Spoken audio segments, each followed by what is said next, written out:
A gente tem, né, um enredo ali, basicamente, onde as pessoas são levadas, né, algumas pessoas são selecionadas e levadas para uma ilha onde elas participam de jogos, e se as pessoas não, conseguem vencer naqueles jogos, elas são eliminadas, literalmente, né, elas são mortas ali pelos, donos da ilha e organizadores dos jogos, basicamente. E há uma relação muito interessante, nesse sentido, com a nossa sociedade, porque se você observar hoje, hã, quem são as pessoas que são levadas ao Round Six, né, na série, para quem já assistiu? São as pessoas que estão endividadas e que não conseguem pagar as suas dívidas, basicamente. Não são necessariamente bandidos. Na verdade, raros são os personagens ali que são, realmente criminosos ou envolvidos com máfia, né, no cenário ali da Coreia do Sul. A maioria são pessoas normais que tiveram problemas financeiros e se endividaram e não conseguiram pagar instituições financeiras. De modo geral, ficaram devendo para bancos, né. E e isso é muito curioso, porque, pô, no Brasil, hoje, o endividamento, essa informação que eu estou passando aqui é de maio de 2024, foi divulgado que, hã, até o mês de abril, portanto, isso foi no início de maio, o endividamento das famílias brasileiras sobe para 78,5%. Então quase 80% das famílias brasileiras estão em situação de endividamento com as instituições financeiras, seja através de um cartão de crédito, hã, principalmente, né, através de um cartão de crédito, um cheque especial, um limite, empréstimos, enfim, né. Então todo mundo está ali, basicamente numa condição que poderia ser um candidato ao Round Six. E quem são os organizadores dos jogos? São pessoas extremamente ricas na série, que se divertem, hã, com isso, né, e consideram, isso fica muito explícito na segunda temporada, né, basicamente, consideram que essas pessoas são um lixo que precisa ser removido da terra. Então, os donos das instituições financeiras, eh, os super ricos que emprestam esse dinheiro, não trazendo aqui uma mera um mero discurso de desigualdade infundado, né? Mas a gente está falando de um grupo que tem o privilégio de manter as pessoas endividadas, tá? A agiotagem legalizada, basicamente, coisa que é proibido, né, por lei, a não ser que você tenha permissão para fazer isso, o que acaba gerando um monopólio da dívida. Um monopólio da dívida, hã, debaixo das instituições que têm o direito legal e a proteção estatal para fazer isso, para poder, emprestar, né, liberar crédito, emprestar dinheiro a juros, inclusive instituições, não apenas privadas, como instituições públicas, né, como os bancos federais. Então, a gente tem 2 principais aí, a Caixa Econômica e o Banco do Brasil, que é parcialmente público e parcialmente privado, hoje. Então, é bem interessante isso, né. Além disso, a gente tem todo um sistema voltado para a especulação de grandes investidores internacionais que investem ali nas fintechs que fazem a mesma coisa, basicamente, o papel do banco, né. Só que elas operam com estruturas, mais enxutas, menos robustas. Então a gente tem vários, modelos, como esse hoje operando e trabalham dessa forma, né. Então, tudo baseado em um sistema, financeiro que mantém as pessoas, endividadas em relação a ele. Então, para o cara que se endividou conseguir sair daquilo ali, ele vai ter que não apenas produzir a riqueza que ele deve, mas ele vai ter que produzir a riqueza que ele deve, mais o que ele precisa para sobreviver, mais os juros daquela dívida, basicamente, que é o principal fator hã, que leva a isso, né.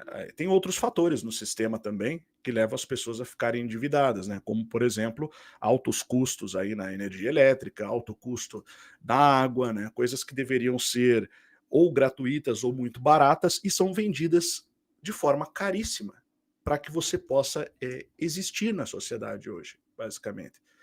Então, a pessoa pode falar assim: "Ah não, mas isso, esse é um discurso que não esse é um discurso anticapitalista", né. Não, na verdade, eh, a gente já paga impostos, né, o suficiente, e financiou estatais ao longo do tempo, ao longo das gerações, o suficiente para não precisar pagar por certos bens, pelo menos não os horrores que a gente paga, como energia elétrica, eh, impostos relacionados a veículos, né, não bastam os impostos altíssimos, por exemplo, que tem no Brasil hoje para você ter um carro, e um carro custa caríssimo por causa desses impostos, né, de uma série de encargos que fazem um carro, muito inferior, um carro de baixa qualidade, ser bem mais caro do que o mesmo carro na maior parte dos outros países, né, e não apenas em termos de comparação direta de valores, por exemplo, você pegar um carro de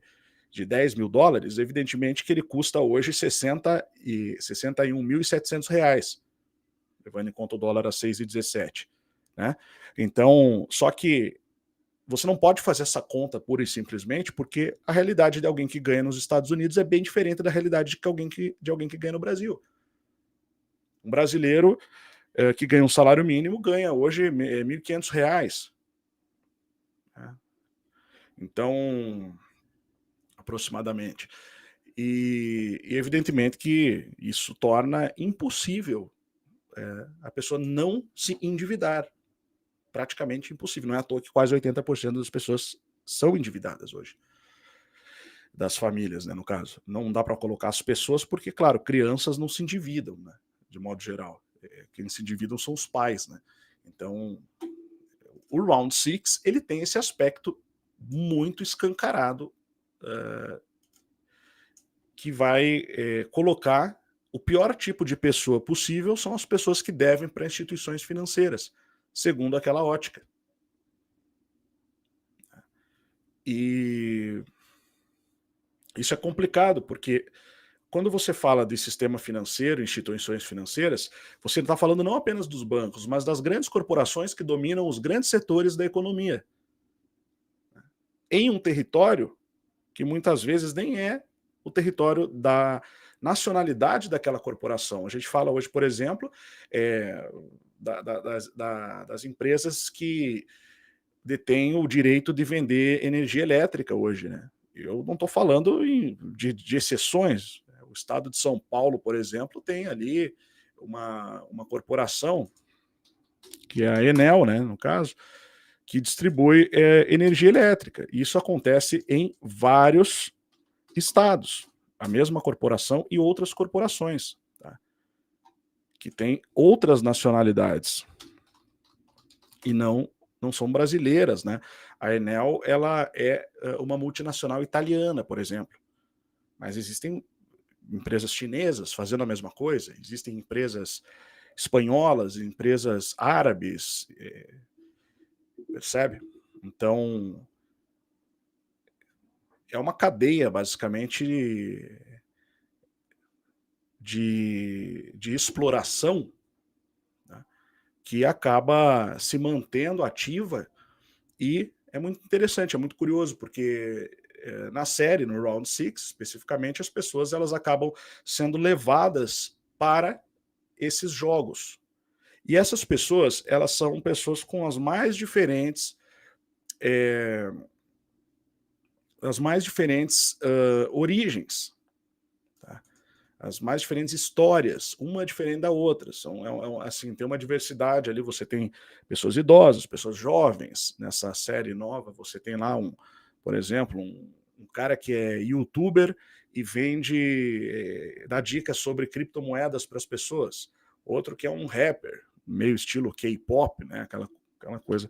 É engraçado, o cara do mal na Coreia, se fosse aqui, ia ser ia ser uma pessoa que não ia se dar muito bem, né? O malvadão lá da Coreia.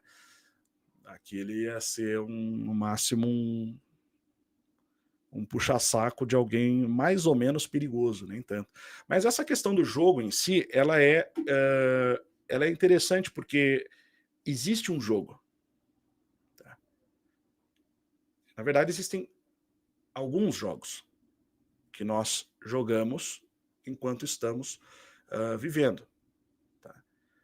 Algumas pessoas literalmente são levadas a jogos semelhantes ao Round 6. Tá? Jogos ocultos de toda a sociedade.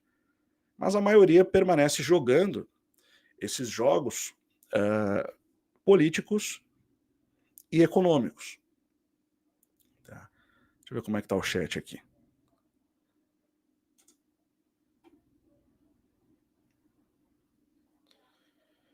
Vamos ver. O pessoal está falando aqui, né? A questão das inflações, né? O Fagner comentou mesmo, exatamente, tudo isso faz parte desse jogo, né? Você tem um aumento do custo de vida e uma redução, basicamente, do poder de compra, do valor do que você ganha. Né?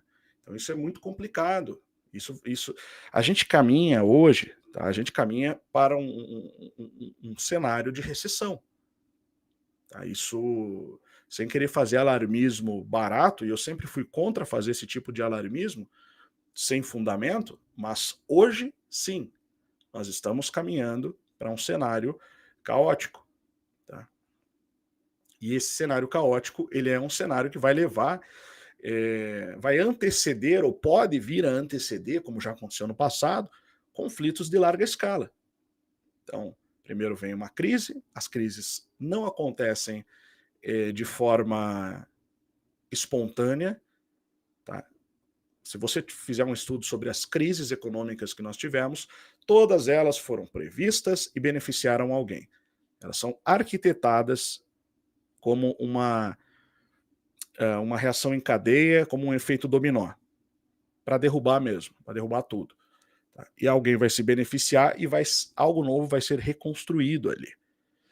O problema é que essas recessões, elas levam a uma situação de falta de tudo para todo mundo. Você destrói a estrutura da engrenagem, que faz com que a gente consiga sobreviver, basicamente, enquanto indivíduo e sociedade. E isso a gente nunca viu com tanta gente no mundo, com uma população tão grande, ao longo, pelo menos, da nossa história conhecida. E quando isso ocorre, é preciso, do ponto de vista daqueles que organizam os jogos, né, digamos assim, eliminar um pouco a parcela dos indivíduos ali que estão vivendo aquela situação, porque senão aqueles indivíduos vão se organizar e eles vão se voltar contra, ou podem se voltar contra os organizadores da coisa toda. Né? Então acabam criando distrações, fabricando conflitos e ao mesmo tempo de quebra elimina-se um percentual importante da população. E quando você está falando de um mundo, preste bem atenção, que vem sendo anunciado em Revolução 4.0, 5.0 também, tá? Quando você tem um mundo que vem sendo anunciado e vem sendo idealizado por presidente do Fórum Econômico Mundial, o Claudinho da Suábia, o Elão da Mosca lá também, né, falando em renda universal para todo mundo, não vai precisar trabalhar, os robôs farão tudo, você não vai precisar fazer muita coisa, e por causa disso todo mundo vai ganhar ali uma mesada, basicamente, né? Uma renda básica universal. Parece tudo muito bonito num primeiro momento, até você perceber e se dar conta de que isso leva a um problema que todos os países de governos socialistas perceberam. Fica difícil sustentar todo mundo, né? Não tem como você ficar mantendo. Quanto mais gente tiver para você dividir algo, recursos especialmente, menos aquelas pessoas vão poder receber e maior a pressão sobre um agente centralizador que vai distribuir aquela ração, que são os recursos, né? Então, o sistema ele precisa criar uma ilusão, isso ficou muito escancarado, né, nessa segunda temporada, pelo menos a parte que eu vi, né? Você precisa criar uma ilusão de escolha, onde o indivíduo pensa que está escolhendo alguma coisa, que ele está escolhendo de livre, espontânea pressão, né, continuar com aquele jogo. Trazendo isso para a nossa realidade, é precisamente o cenário do jogo político. O jogo político é assim, né? Hoje foi discutido, inclusive, dentro do grupo do Instituto, essa questão. O jogo político, você pensa que você precisa escolher um lado da história, só que você não percebe que quando você escolhe jogar o jogo político, você está legitimando aquela autoridade. Aí as pessoas pensam que se você não fizer, se você não votar, se você não fizer alguma coisa, isso vai favorecer aquele candidato que você não quer que seja eleito, que você não quer que ganhe. Só que, por outro lado, quanto mais as pessoas participam do jogo, mais elas estão legitimando o jogo em si. É muito parecido com o que acontece no Round 6. Então você não gosta dos representantes, sejam eles do lado que você acha melhor ou do outro lado, vamos dizer assim, você não gosta deles. Você não gostaria de ser liderado por eles. Então, as pessoas começam a atacar o processo eleitoral, né, dizendo que aquele processo não é um processo legítimo, não vou usar certas palavras aqui, mas você pode entender o que eu estou falando, né? Só que fazer isso não adianta, porque quando você faz isso, você obriga o sistema a se defender e bater de volta, e ele vai acabar saindo fortalecido ao invés de enfraquecido. E quem se enfraquece é você que se expõe, porque existe todo um aparato legal que é feito já para colocar você que faz certas críticas e fala certas coisas já como o errado da história. Você estando certo ou errado. Tá? E muitas vezes as pessoas estão erradas. Quando, na verdade, a maneira de você não compactuar com o jogo é parando de jogar, basicamente. Só que as pessoas não querem parar de jogar. Elas não se importam que pessoas estão morrendo ao redor, pessoas estão sendo prejudicadas ali diretamente, suas vidas e tal, porque elas olham o prêmio lá em cima, né, no Round 6, que são muitas notas, milhões ali, né, milhões do dinheiro em questão ali, que no caso é a moeda coreana. Só que isso faz com que as pessoas fiquem presas, né, ao jogo. Elas acham que quem não está participando do jogo é inimigo delas. Vou dar um exemplo na política. Eu, por exemplo, eu não voto. Tá? Eu respeito quem vota, quem tem candidato. Eu não voto. E eu sempre tive essa posição, sempre deixei isso claro. Ah, não, mas se você não votar, o outro cara vai ganhar. Eu não tô nem aí, na verdade, me desculpa. Minha opinião é essa, eu não vou compactuar com isso. Eu não gosto nenhum e não gosto do outro. Então, assim, se eu for lá e escolher um, eu estou dizendo assim, ó, eu concordo que você fique aí ganhando milhões, decidindo sobre nossas vidas. Eu concordo que você esteja aí à frente das políticas nacionais, como o nosso líder, o nosso presidente, nosso representante. Eu concordo que você tem um monte de assessores, nomeie ministros. Então, eu não penso assim. Na verdade, eu parei de jogar já faz tempo. Nesse jogo político, né? Especificamente da república, da democracia liberal, já parei de jogar. eu não jogo. E as pessoas ficam brabas, ela acha que você está jogando contra ela, se você fala que você não joga.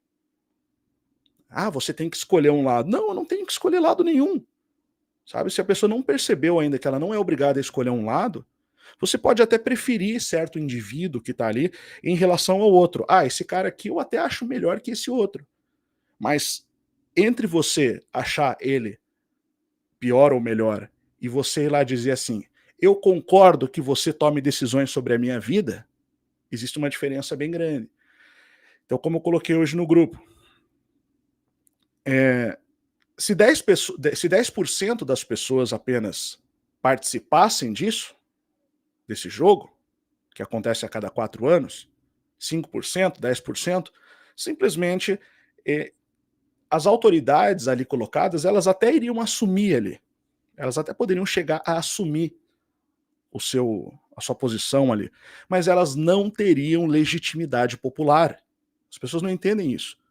Agora, se o cara entrou ali com 80% da população participando e escolhendo um dos lados, pronto, você já deu para ele o aval, mesmo que o teu candidato perca. Se o cara que você não quer que ganhe ganhar, você aceitou as regras. Você foi lá e disse, não, beleza, eu aceito as regras do jogo. Eu tô aqui jogando. Cara, eu não jogo. Você percebe? E não é de hoje. Eu falo isso há 6, 7 anos. Tudo que está acontecendo hoje no país, eu falei antes da eleição anterior, na verdade. Tá? Porque assim, quando você não é absorvido pelo jogo, e você olha o jogo de fora, é mais ou menos como alguém que está assistindo a série Round 6 e percebe o que está acontecendo naquele jogo. E o cara que está lá dentro, ele está tão envolvido por aquilo ali, que ele não consegue fazer uma leitura serena da situação, uma leitura de modo a não se apaixonar por aquilo ali e ser levado até a defender o jogo que faz com que ela não tenha a liberdade que ela gostaria de ter. E aquele jogo aprisiona ela. Eu não estou falando aqui de liberdade específicas, né? Liberdades individuais específicas. Eu estou falando aqui de liberdades em relação a tudo que nos cerca. Hoje, basicamente, quando você sai do contexto político, esquece a política um pouco, vamos para a economia. Você é obrigado a jogar o jogo. Se você não jogar o jogo, você vai acabar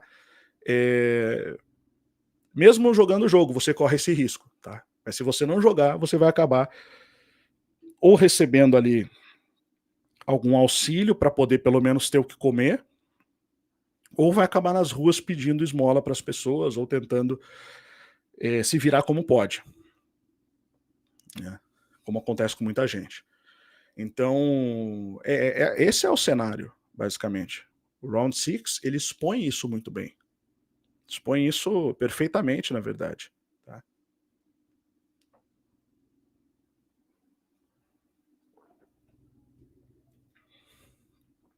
São coisas que a mídia não divulga muito, né? Como disse o Eduardo Carvalho, nas últimas eleições crescem abstenções nas capitais. Você até tem uma maior presença da população nas eleições presidenciais, né? Mas, de modo geral, a tendência é que a representatividade ela comece a perder força nos municípios e governos estaduais, né? Assim, a não ser quando tem uma polêmica ali, né? Tipo um Pablo Marçal ali querendo brigar ali com o Datena, que daí o pessoal presta atenção. Mas se não for isso, o pessoal não tá mais meio que nem aí, na verdade. Porque não muda, as coisas não mudam, né? Assim, de forma impactante. Então, acaba sendo mais interessante realizar certas cobranças ali, posteriormente, a sociedade acaba fazendo isso, através da estrutura de Estado e não de governo propriamente. Tá? Acabam denunciando irregularidades e tal, e usando as estruturas fixas do Estado, né, que já estão ali, como o próprio judiciário, né, que muita gente critica, mas que é uma estrutura fixa, né? Diferente do governo, que muda a cada 4 anos, e usam isso para, até mesmo de forma política, né, para derrubar ali seus opositores, né? Então isso é muito utilizado. E eu não estou falando aqui só de Supremo, né? Eu estou falando das esferas inferiores, a primeira esfera, a segunda esfera, né? Primeira instância, segunda instância, no caso, seriam instâncias locais ali mesmo, dos municípios. E isso acaba tendo mais efeito, na verdade, do que propriamente o sistema político em si. O sistema político em si, basicamente, você de modo geral, você está decidindo quem vai se beneficiar mais ali, né, pelos próximos 4 anos. Então, é difícil, sabe? É uma situação muito complicada esse jogo que nos foi imposto, o jogo político, no caso, né? E sempre acaba caindo na dicotomia, na polarização, no bipartidarismo, e algo que a gente tem hoje, basicamente, quem briga, tá? Quem briga no sistema hoje? Você tem uma direita liberal, né? Porque o liberal era a esquerda antes, tá? Existiam os conservadores e os liberais, e daí os liberais, eles chutam mais para o lado, os conservadores para fora do espectro, assumem o papel da direita, que eles eram à esquerda, e criam os mesmos financiadores, que são os donos do sistema que endivida as pessoas, basicamente, criam ali uma esquerda socialista, uma esquerda mais à esquerda. Na verdade, eles não criaram o socialismo, eles engaiolaram as oposições que tinham ao sistema liberal dentro de uma concepção que a gente conhece por esquerda. Né? Então existiam algumas linhas. Aí quando você vai para o extremo da direita, você vai para o neofascismo. Quando você vai para o extremo da esquerda, você vai para o comunismo ou socialismo marxista. Agora, quando você tem ali a maioria mesmo, a grande maioria que está brigando ali, é a direita liberal, né? Que é a direita vendida, né? Internacionalista vendida mesmo, que não está nem aí para o povo, basicamente. E do outro lado você tem a esquerda liberal, que é o woke, né? Essa esquerda woke, que é essa coisa também complicada. Então a gente fica tendo que escolher entre uma direita liberal e uma esquerda woke, basicamente. E isso é lamentável. Então, politicamente, esse é o nosso round 6. Né? E se você perceber que você não precisa jogar, né, esse jogo, você vai perceber que você vai tirar a força do jogo e aumentar a sua força. Né? Existe uma palavra que a esquerda gosta de usar, que ela se apropriou, né, que é a palavra do empoderamento. Né? Mas se você tirar essa concepção esquerdista do termo e pegar esse termo e aplicar a você como indivíduo, você pode ter um poder maior na sua vida, tá? Construindo ao seu redor, construindo a sua própria realidade e de quem está em contato com você também, né? Você vai gerando um fluxo pulsante, né? Que vai produzir a verdadeira liberdade que você está almejando. Que ela tem um cunho transcendente, que ela modifica a sua vida através de você, de dentro para fora e de quem está ao seu redor. Enquanto que se você ficar no jogo, você nunca vai ter isso. Então, a partir do momento que você entrou no jogo e você decidiu jogar o jogo, claro, nós de modo geral não temos muita escolha, nós já estamos no round 6, tá? Só que num nível um pouco menos dramático do que o nível que os personagens se encontram na série. Tá? Então,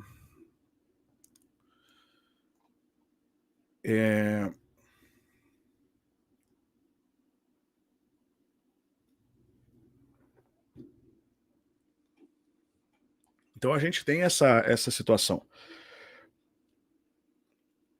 E as pessoas, de modo geral, elas não percebem essas estruturas, né, que as controlam, que as governam, né, que as mantêm cativas ali.